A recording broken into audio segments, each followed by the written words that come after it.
Salut mon jeune farfadé! Aujourd'hui, on se retrouve sur une nouvelle vidéo pour parler des expressions françaises. J'en ai choisi 5, 2 anciennes, 2 nouvelles et une bonus. Je vais essayer de t'expliquer un peu leur origine et leur sens. Tu vas voir que la langue française a beaucoup d'expressions qui ont du charme, de la tendresse, de la richesse, de l'amour, qui exprime bien les valeurs françaises.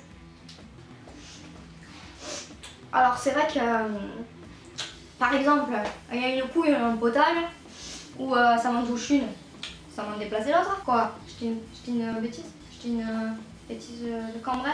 C'est ça? Ok, je m'en vais, c'est bon. Combien de fois je t'ai dit de ne pas...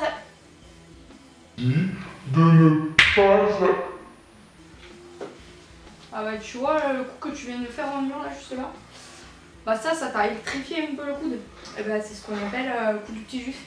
Première expression, coup du petit juif. C'est parti. Ce qu'on appelle le coup du petit juif est une expression française qui n'est en réalité pas très méchante. Elle n'est pas que française. Il y a plusieurs pays qui l'utilisent. D'ailleurs, j'ai vu que les Pays-Bas utilisent se taper l'os du petit juif. Donc nous ne sommes pas les seuls. Il faut savoir que ça remonte au temps où il y avait énormément de commerçants qui étaient de religion juive, et donc cette expression se moque un peu d'eux. Ce n'est pas méchant, mais c'est une moquerie quand même, il faut le savoir. Ça désigne les commerçants de religion juive qui vendaient du tissu ou des vêtements et qui avaient besoin de mesurer l'aune, donc l'avant-bras, et qui faisaient des allers-retours avec leurs règles, pas comme ça bien sûr, et comme ça qui regardaient comme ça la longueur de l'avant-bras, donc en général l'aune ça fait 1,20 m, et qui était comme ça là, et à force de faire ça sur le comptoir, à un moment donné, s'éclatait le coude. Ce qu'on a donc appelé le coup du petit juif. Sinon, les Anglais disent to hit your funny bone, ça signifie se taper l'os marrant, l'os fou. J'ai vu des pays qui disaient l'os qui fait rire, ou l'os musical, l'os chantant. Bon, bah, tu t'éclates le coude, quoi. Mais si vous voulez ne vexer aucune communauté, dites le nerf est nerf. Tout le monde dit je seulement la thune, et ça seulement ça les fait. Trouvez une expression numéro 2, la thune. La thune, avoir de la thune. Cette expression-là a un petit passé, puisqu'en 1628, la thune a été décrite comme l'aumône, faire l'aumône, demander de l'argent, dans la rue généralement. Ensuite, au 19e siècle, la thune c'est devenu 100 sous ou 5 francs en France, qui est aujourd'hui l'équivalent de quelques centimes.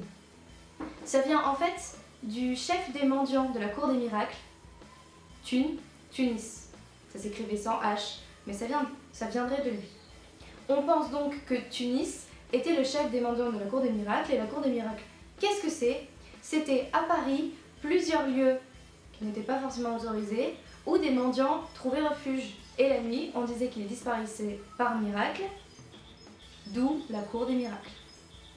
Ensuite, selon Wikipédia, en 1910, les syndicats et les ouvriers voulaient avoir 5 francs minimum par jour. Un peu comme le SMIC, mais version 1910. Un peu effrayant. Voilà, ça remet un peu les choses en place. Il faut savoir donc qu'à cette époque-là, la thune était considérée comme vraiment quelques centimes, ou 2-3 sous, de quoi gagner la journée un jour pour un ouvrier, ce qui n'était donc vraiment peu, et c'est de là qu'on a eu l'expression « pas avoir de thune ». Ça veut dire même quelques sous, je les ai pas, j'ai vraiment rien, j'ai pas de thune. Me demandez pas comment, mais quelques années après, donc un siècle après, c'est devenu avoir de la thune, avoir de l'argent. Dans leur sens à eux, ce serait soit faire l'aumône ou soit avoir quelques centimes. Dans notre sens à nous, aujourd'hui, c'est avoir de l'argent. 3. Avoir les boules. Excuse-moi, pardon, mais avoir les boules, en fait, c'est graphique. On n'a pas besoin d'explication pour cette expression-là, en fait. Non. Ah, c'est vrai que maintenant que tu le dis, ça me semble même plus simple, là. Ah là, ça va pas tenter l'autre. Donc, 3. Coiffer au poteau. Je te demande pardon. Se faire coiffer au poteau. Coiffer au poteau, c'est clair en fait. Je vois pas le problème, ça me semble évident. En 1906, coiffer est devenu dépasser son adversaire de peu. On parle ici par exemple de course hippique où le cheval passe de peu à la ligne d'arrivée. Mais alors pourquoi coiffer au poteau? C'est vrai, c'est étrange. Eh bien, en 1939, coiffer au poteau s'est inscrit comme expression lorsqu'un cheval dépassait de peu la ligne d'arrivée, mais que la ligne d'arrivée était matérialisée par des poteaux. Un poteau, en fait. Maintenant, il y a même un petit appareil photo en haut, comme ça, qui prend la photo au bon moment pour voir quel cheval a dépassé de peu. Donc, c'est coiffer au poteau, c'est dépasser de peu son adversaire. Aujourd'hui, c'est dans n'importe quelle compétition que ça fonctionne, que ce soit hippique, ou que ce soit à pied, ou que ce soit vraiment un concours de dessin, c'est dépasser de peu l'adversaire. 4. Kebab. Pour vous expliquer l'origine de l'expression se faire un grec, je vais donc vous expliquer un peu l'origine du kebab, forcément. Le kebab a été inventé par Mehmet, un Turc, en 1970 à Berlin, en Allemagne. Donc là, si je comprends bien, on parle de se faire un Turc, un Grec et un Allemand. Ça fait beaucoup de monde, non? Ça fait en effet beaucoup de nationalités, mais on parle là d'un Turc immigré vivant à Berlin. C'est pas trop compliqué. Les Grecs et les Turcs n'ont rien à voir ensemble, d'ailleurs, on va éviter de les mélanger. Mais à Paris, lorsqu'ils ont voulu reprendre le kebab, donc kebab qui signifie viande grillée en turc, lorsque le Paris a voulu manger les kebabs, elle aussi, ce sont les restaurateurs grecs qui ont récupéré les kebabs et l'ont vendu. Les clients étaient donc perdus, c'est là que ça a créé l'amalgame et on dit simplement allons manger un grec.